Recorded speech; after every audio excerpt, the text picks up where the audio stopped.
Stewie, the baby, is a genius with an evil streak, always scheming and getting into mischief. Stewie, made in the 80s, is a miniature mad scientist with a bald head and wide eyes. He's dressed in a red and white dress that contrasts with his devilish eye. His eyes are always shining with mischief, and he has a mischievous glint in his eyes that lets you know he's up to something.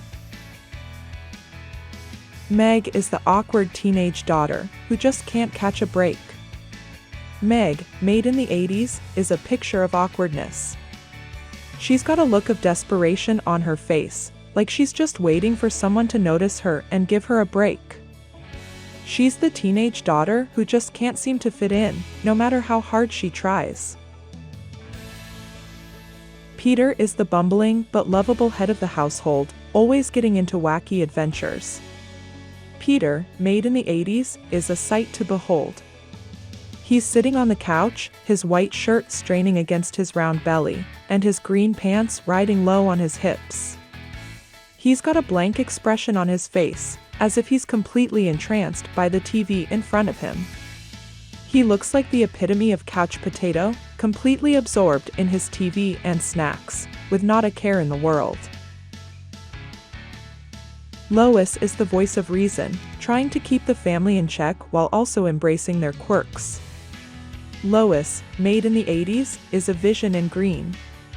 She's in the kitchen, whipping up something delicious and humming a happy tune. Her smile is so wide you can see every tooth. She's the matriarch of the household and always knows how to put a smile on your face. Chris, made in the 80s, is a chubby young man with blonde hair and a blue cap. His face is as round as it gets.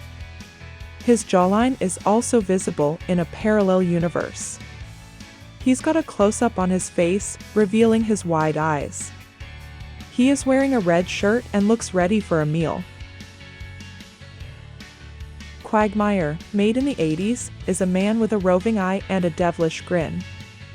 His eyes are creepy and his grin is wide, revealing his gleaming teeth.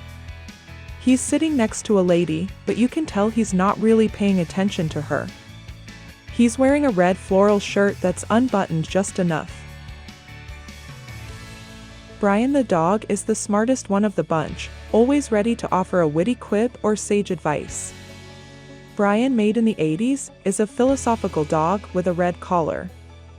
He's deep in thought, looking into the abyss and pondering the meaning of life.